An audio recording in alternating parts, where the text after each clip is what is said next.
Olhar para o ordinário, a partir da extraordinariedade de Deus, faz com que tudo assuma a cor e a forma da graça divina. Se tudo é dádiva, por tudo temos que ser gratos. Esse é o prefácio à edição brasileira do livro Liturgia do Ordinário, da Tish Warren. A Tish Warren é uma pastora anglicana estadunidense e ela escreveu algumas obras cristãs, essa daqui é uma das mais conhecidas, Liturgia do Ordinário. Eu já tinha ouvido falar dessa obra há muito tempo e eu queria muito ler, porque eu vi trechos no Instagram, pessoas postando e me interessei bastante pela premissa desse livro. É um livro bem simples, tem uma linguagem bem simples também, mas fala de algo extraordinário e muito importante. Me incitou muitas reflexões durante semanas, eu já terminei esse livro há algum tempo. E mesmo assim continua sendo um livro que eu sempre revisito, sabe? Porque contém verdades aqui que nós muitas vezes nos esquecemos. Então eu acho extremamente importante e foi um livro que pra mim mudou muita coisa na minha forma de viver a minha rotina. A estrutura desse livro é muito interessante. No sumário a gente tem os capítulos. Os capítulos dão a ideia de um dia completo. Então acordando, arrumando a cama, escovando os dentes, perdendo a chave, comendo as sobras de ontem, brigando com o meu marido, conferindo o e-mail, ficando presa no trânsito, ligando para uma amiga, bebendo chá e dormindo. Então ela vai falar sobre como cada uma dessas coisas, que são coisas básicas que nós fazemos durante o nosso dia todo, tem uma ligação muito forte com Deus e com o nosso lado espiritual. Porque qual que é o nosso problema? Geralmente a gente divide a nossa vida em a vida espiritual e a vida mundana. Então as coisas que a gente faz propriamente para Deus, o nosso lado espiritual, o nosso lado de ir à igreja, de orar, de fazer missão, e o nosso lado comum, nosso lado de ser mãe, de trabalhar, de estudar, de fazer coisas que nós não consideramos propriamente religiosas. Só que a tese dela, que é muito importante, é o seguinte: todas as coisas que nós fazemos para Deus. Então todas elas são sagradas e todas elas são importantes. Não há nada menor. Não é porque você não faça isso diretamente ligado a uma instituição religiosa, ou não é porque isso não seja propriamente religioso, que não é essencialmente cristão e não é para Deus. Então ela dá alguns exemplos. Ela tinha um vizinho, se eu não me engano, que era amigo dela. Ele era tipo um missionário ali pra vizinhança, né? Ela compara esse trabalho dele, que está ligado diretamente a ajudar as pessoas, a ajudar os mais pobres, a cumprir o evangelho, com o trabalho dela, que naquele dia, naquela época, era basicamente conferir e-mails. Ela fala que essa é uma coisa que ela detesta, conferir e-mails. E aí, ela chega à brilhante conclusão de que o trabalho que aquele homem está fazendo de ajudar o próximo não é mais importante ou mais sagrado do que os e-mails que ela confere. Não importa se esse trabalho não está diretamente ligado a ajudar os mais pobres ou a fazer qualquer coisa do tipo, porque todo trabalho é santo. Obviamente, se esse trabalho não fere os princípios de Deus, mas você ser uma professora, você atender um cliente, você ser médico ou qualquer outra coisa, advogado, enfim, todos os trabalhos são santos. E essa foi uma das partes que eu mais gostei no livro, o modo como ela trata a nossa vocação como algo santo, como algo sagrado. Porque a gente às vezes tende a olhar para certos trabalhos, como pastor, por exemplo, a pessoa que trabalha diretamente com a pregação do evangelho, né? A gente tende a olhar para esses trabalhos como se eles fossem mais importantes, ou mais santos, mais sagrados. E a gente se esquece de agir com santidade e sacralidade no nosso trabalho. A fé cristã ensina que todo trabalho que não é imoral ou antiético é parte da missão do reino de Deus. O reino de Deus vem tanto por meio da nossa adoração congregacional semanal, ou seja, a nossa adoração na igreja, quanto pela nossa adoração dispersa no trabalho a cada dia. Assim, todo trabalho, até com tarefas simples e pequenas, importa eternamente. Ou seja, não importa o trabalho que você faça, o quão simples, o quão pequeno pareça ser, até mesmo se você não tem um trabalho fora de casa, se o seu trabalho seja cuidar do seu lar, da sua família, dos seus filhos, do seu marido, esse trabalho não remunerado, não visto, não valorizado é o trabalho mais importante da sociedade. É a base da sociedade, é a base da construção do caráter das pessoas. Então, ao trocar uma fralda, por exemplo, ao dar de mamar para o seu filho, entenda que você está fazendo isso para Deus.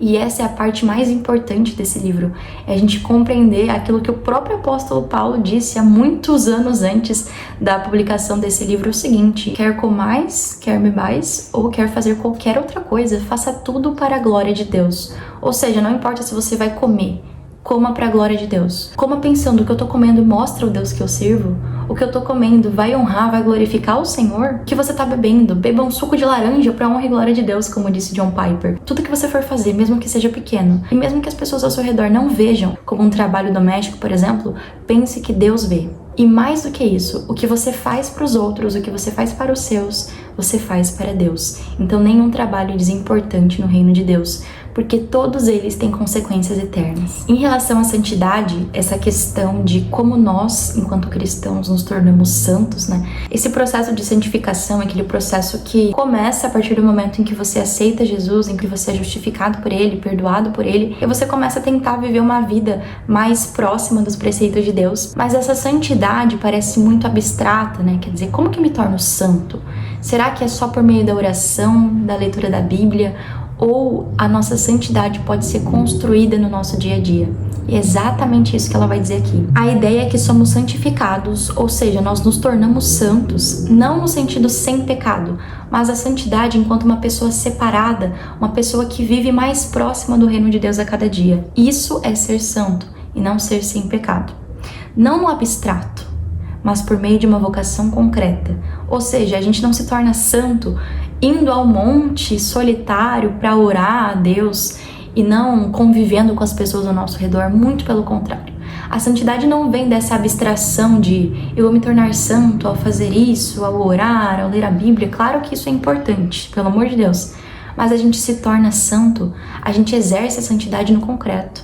Ou seja, sabe quando você ora pedindo a Deus por muita paciência e vem uma pessoa no seu trabalho para testar sua paciência? Então, é exatamente isso. Você precisa se tornar santo no concreto e não somente por meio de abstrações ou na sua oração. A santidade existe para ser exercida, para ser praticada no nosso cotidiano, principalmente naquilo que é a nossa vocação. Uma coisa interessante que ela fala é o seguinte: não é que não seja importante também você fazer missões, você tirar algum tempo da sua vida para se dedicar completamente ao evangelho, para bater de porta em porta, para ver o que as pessoas precisam, para levar alimento, o alimento físico e o espiritual. Enfim, não é que você não deva fazer missão, diretamente agir para a causa de Deus, mas a sua vida é a sua missão. O seu trabalho é a sua missão e é isso que você precisa entender. Nossa tarefa não é injetar Deus de alguma forma no nosso trabalho, mas se juntar a Deus no trabalho que Ele já está fazendo em e por meio de nossas vidas vocacionais. São nessas pequenas tarefas em que vivemos a bênção de Deus e para que fomos enviados. Somos abençoados e enviados para as maneiras reais que usamos as nossas horas. Ou seja, a gente precisa parar de querer grandiosidade o tempo todo. Pensar que a gente só vai agir de forma santa ou de forma cristã em determinados momentos. Por exemplo, se um dia você for perseguido pelo evangelho, como foram os mártires, porque a Bíblia diz que chegará um momento em que as pessoas serão odiadas e perseguidas por conta do reino de Deus, por conta do nome de Cristo. E aí a gente tem essa ingenuidade ou essa presunção de que naquele momento, naquele dia em que formos perseguidos, seremos fiéis. Que naquele momento, naquele dia, nós espalharemos o evangelho, sendo que no nosso dia, nas coisas comuns, com toda a tranquilidade que nós temos, a gente não faz isso. Então, como eu falei, eu não sei se é uma certa ingenuidade, que a gente é bobo demais, ou realmente a gente é presunçoso de achar que na perseguição ou em momentos difíceis de tribulação, nós seremos fiéis. Nós falaremos de Cristo, nós espalharemos o evangelho, sendo que no nosso cotidiano, nas coisas simples, nós não fazemos. Nós não agradecemos, nós murmuramos, nós fazemos com reclamação, nós fazemos de qualquer jeito e a gente se esquece que essas coisas nós fazemos para Deus, mas nas grandes coisas nós realmente achamos que seremos fiéis, mas não seremos. Ela fala que a gente precisa encontrar Cristo nos nossos pequenos momentos de angústia, nos nossos pequenos momentos de tribulação, nos nossos pequenos momentos durante o nosso dia. Do contrário, eu vou passar toda a minha vida imaginando, esperando e pregando e ensinando sobre como partilhar dos sofrimentos de Cristo na perseguição, em sofrimentos gigantescos e na morte, enquanto passo os meus dias reais em murmuração, descontentamento e desespero subterrâneos. É aquela parábola do administrador astuto. Fala sobre fidelidade em relação ao dinheiro, fidelidade financeira, mas lá diz o seguinte: ser fiel no pouco, e sobre o muito te colocarei. Se você não consegue cuidar dos tesouros terrenos, como que Deus confiará a você os tesouros eternos? Então tá falando da fidelidade financeira, mas eu acho que isso aplica a todas as outras áreas da vida. Como que a fidelidade no pouco, a fidelidade na nossa rotina afeta a fidelidade que nós teremos quando precisarmos em grandes momentos, em grandes tribulações. Então, se a gente não consegue ser fiel no pouco, se você não consegue acordar e arrumar sua cama, como que você vai conseguir transformar o mundo falando de Cristo, sabe? O Jordan Peterson, que é um psicanalista canadense, ele tem uma frase sobre isso, né? Ele tá falando, na verdade, sobre as pessoas que querem revolucionar o mundo, mas não arrumam sua própria cama. E aqui, no contexto da Tish Warren, que ela tá falando mais especificamente sobre o cristianismo, ela tá dizendo o seguinte: você negligencia os pequenos deveres, entende? As pequenas obrigações. Então, arrumar a cama é um dever, uma coisa que nós sabemos, de certa forma, que nós devemos fazer por organização, para que o nosso dia já comece mais organizado, para que o nosso dia seja melhor, para que a nossa casa esteja mais organizada logo no comecinho do dia.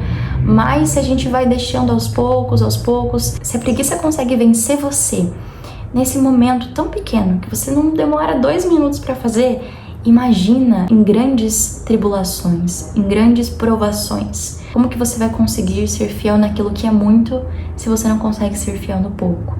E sobre essa questão específica de arrumar a cama, foi uma das partes que mais abriu os meus olhos e me chamou a atenção, sobre essa questão de que tudo que nós fazemos aqui, de certa forma, enseja alguma coisa na eternidade. Inclusive, ela vai comparar todas as coisas que nós fazemos simples durante o nosso dia com coisas do reino de Deus. Então, tudo que ela fala de comum do nosso dia a dia, da nossa rotina, ela compara com algo no reino de Deus. E é muito interessante porque arrumar a cama, ela compara com a própria criação divina. Em que sentido? Na história da criação, Deus faz do caos ordem. E ela diz que ao arrumar a sua cama, você faz a mesma coisa. É claro que em uma microesfera, de uma forma extremamente simples, você tira o caos e coloca ordem. E quem fez e quem faz isso o tempo todo é Deus. Tirar o caos e colocar ordem. Na história da criação, Deus entrou no caos e fez ali ordem e beleza. Ao arrumar a minha cama, eu refleti esse ato criativo da forma mais minúscula e ordinária.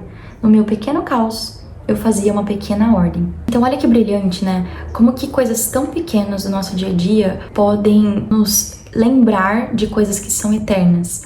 Isso é importante, como eu falei, claro, primeiro porque essas coisas pequenas importam muito, mas também porque a gente precisa começar a se preparar para grandes coisas, nos preparando para as pequenas. Então isso acontece muito, por exemplo, com pessoas que desejam uma ascensão profissional, que hoje começam com um cargo de estagiário, querem chegar a um cargo efetivo, um cargo maior, com um salário melhor, por exemplo. Mas aquilo que ela tá fazendo hoje, enquanto estagiária, ela tá fazendo meia boca, ela tá fazendo como dá, entendeu?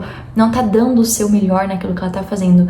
E ela acha que quando ela ascender profissionalmente, quando ela chegar naquele cargo que ela tanto deseja, ela vai fazer da melhor forma, ela vai dar tudo de si. Isso pode durar algumas semanas, enquanto ela estiver super empolgada com esse novo trabalho, com esse novo cargo. Mas depois vai virar mais do mesmo, e ela vai voltar a fazer as coisas da forma mais ou menos que ela fazia. Porque ela não conseguia fazer isso nas pequenas coisas, tampouco ela conseguirá nas grandes. A maior parte dos nossos dias e, portanto, a maior parte das nossas vidas é dirigida por hábitos e por rotinas. Então, os nossos dias são basicamente os mesmos, com exceção de algum dia que você vai fazer alguma coisa diferente, com exceção de algum final de semana, de alguma coisa que você vai fazer, mas de maneira geral, todos os dias você acorda, você faz a mesma coisa, você vai pro trabalho, você volta, você estuda, então é sempre aquela mesma rotina, e a gente tende a cair, obviamente, na monotonia da rotina e de achar que ela não é importante, sendo que, como nós vivemos os nossos dias, é como a gente vive a nossa vida. Essa é uma frase que a Tish Warren cita de uma outra autora. Eu vou deixar aqui pra vocês certinho, mas a gente se esquece disso. Que o modo como a gente vive os nossos dias é o modo como a gente vive a nossa vida. Qual que é o problema disso? É que a gente espera sempre o final de semana, o final do mês, o final do ano, o final da vida. A gente passa os 4, 5 anos da faculdade esperando o dia em que a gente vai se formar. Como se ali tudo fosse mudar, só que e durante esses 4 anos, entende? A gente passa a vida toda esperando grandes coisas acontecerem. E a gente vive numa sociedade muito grandiloquente, né? Quer dizer, as coisas que realmente importam são as coisas grandiosas. Mas e os pequenos deveres? E as pequenas coisas? E os nossos dias? Porque, afinal de contas, a nossa vida é formada pelos nossos dias. Não os dias extraordinários, mas os dias comuns, os dias ordinários. E essa questão da liturgia é uma coisa muito importante, porque a liturgia dá essa ideia de algo sagrado, dá essa ideia de um processo sagrado, um processo litúrgico, algo que tem importância. Então a liturgia do ordinário é justamente a sacralidade do ordinário, a santidade do ordinário, o fato de que a nossa vida é formada por dias ordinários, dias comuns. E isso é maravilhoso, isso é uma bênção, isso é graça. Mas a gente acaba, infelizmente, não sabendo viver e desfrutar da melhor forma dos dias comuns. A gente passa todos os dias comuns da nossa vida esperando dias extraordinários, sendo que a gente pode enxergar extraordinariedade no ordinário se nós virmos o ordinário a partir de uma perspectiva divina. O cerne da nossa formação está na monotonia das nossas rotinas diárias. E é o que eu falei sobre nós acharmos, ingenuamente ou prepotentemente, que um dia seremos fiéis, quando passarmos por grandes tribulações e angústias. Mas a nossa formação, quem nós somos, é como nós vivemos os nossos dias. Então, o modo como você vive os seus dias é quem você é e quem você vai ser. Isso é muito importante porque, às vezes, a gente tende a se esquecer de que onde nós estamos é quem nós somos. Então, você precisa estudar, por exemplo, você faz faculdade, mas você detesta, sei lá, estudar, você não gosta, você estuda de qualquer jeito, você faz tudo de qualquer jeito, você paga outras pessoas para fazerem seus trabalhos, por exemplo. Veja, isso demonstra quem você é. Entende? Não é que quando você se formar, você será um excelente profissional e aí sim você vai amar o que você faz. Se durante os anos da faculdade você levou tudo meia boca, você não aproveitava, você não amava aquilo que você fazia, você não valorizava os pequenos momentos, você estudava de qualquer jeito ou nem estudava. Então, entendam que o modo como você enxerga as bênçãos cotidianas, as pequenas coisas que você tem e até as coisas que você precisa fazer é o que você será no futuro também.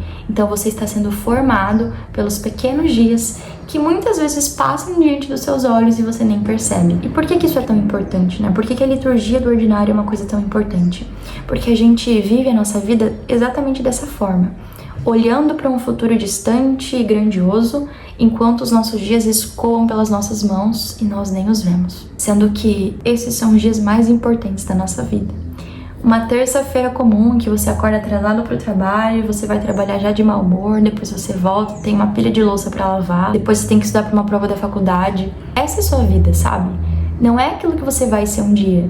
Porque a gente passa grande parte da nossa vida nos dias comuns. Você passa 4, 5, 6 anos estudando. Você passa todos os dias do seu ano fazendo trabalhos domésticos, por exemplo. Então, não tem como essas coisas não serem importantes. Ainda mais se a gente pensar que tudo que nós temos, que nós fazemos, são dádivas de Deus. Uma coisa até interessante sobre esse livro é que ele é um livro prático, né? Embora ela vá falando, discorrendo, argumentando sobre essas coisas e mudando esse nosso pensamento, essa nossa noção de que o cotidiano não importa, o que importa são os grandes dias, que não faz diferença se eu arrumar minha cama ou não faz diferença se eu gosto de lavar a louça ou não. Enfim, enquanto ela vai discorrendo sobre isso, a gente precisa não só mudar o nosso entendimento, mas mudar o mais difícil, que é a nossa ação, a nossa conduta. E por isso, no final de cada capítulo, ela tem algumas perguntas para você refletir e algumas coisas para você já colocar em prática. Então ela vai falando, olha, como você pode colocar tudo isso que eu falei nesse capítulo aqui em prática? Faça isso, isso e aquilo, sabe? Então o capítulo sobre arrumar a cama, por exemplo, ela fala, comece arrumando a sua cama e veja a diferença que isso já vai fazer. E é isso que é importante, a gente não só entender, porque eu entendo, e antes mesmo de ler esse livro, eu já tinha isso em mente. É óbvio que o livro me abriu muito mais os olhos para a importância disso, eu consegui enxergar muitas coisas, mas mesmo assim o que importa não é o que eu entendi do livro, mas o que eu efetivamente pratico dele nos meus dias. E essa é a parte mais difícil, e essa é a parte em que nós precisamos pedir ao Senhor o seu auxílio para que a gente consiga realizar, para que a gente consiga entender que o próprio Cristo, como ela mesma disse, viveu uma vida comum. Você pensar que Deus, que é o criador de tudo, primeiramente tem o mistério da encarnação, né? O fato de que o próprio Deus se fez um ser humano. Mas esse Deus, ele nasceu de uma mulher comum. Obviamente Maria foi espetacular, mas eu quero dizer que ela era uma mulher. Ela não era um anjo, um ser celestial, nada do tipo. Era uma mulher comum, nasceu em um lugar não só comum, mas precário, simples. Viveu uma vida simples e comum, teve que aprender a andar, falar, comer. Embora tenha sido o homem mais extraordinário da história porque era Deus, ele viveu dias comuns. Obviamente fazendo milagres, salvando as pessoas, curando as pessoas, mas ele foi um homem. E isso precisa mudar a forma como nós vemos os nossos dias.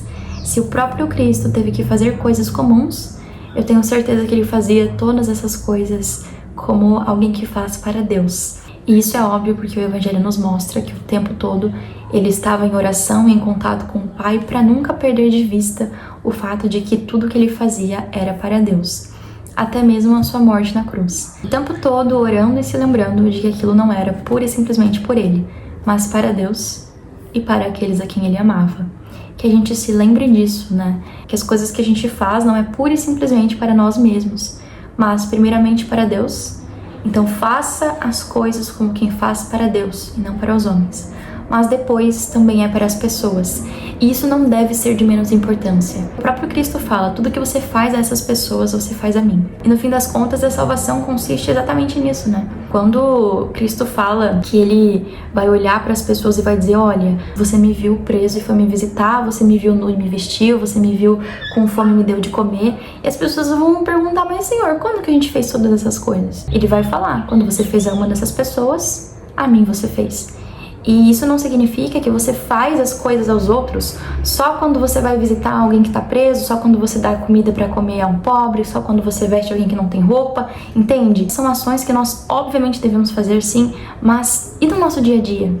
O seu filho que você alimenta, a fralda que você troca dele, a educação que você está dando para as crianças, as quais você ensina enquanto professor, o modo como você atende os seus clientes, as pessoas que você cura enquanto médico, tudo que você faz, não importa qual seja a sua profissão, a sua vocação, entenda que tudo que nós fazemos ecoa pela eternidade e que no fim das contas é isso que importa para a nossa salvação.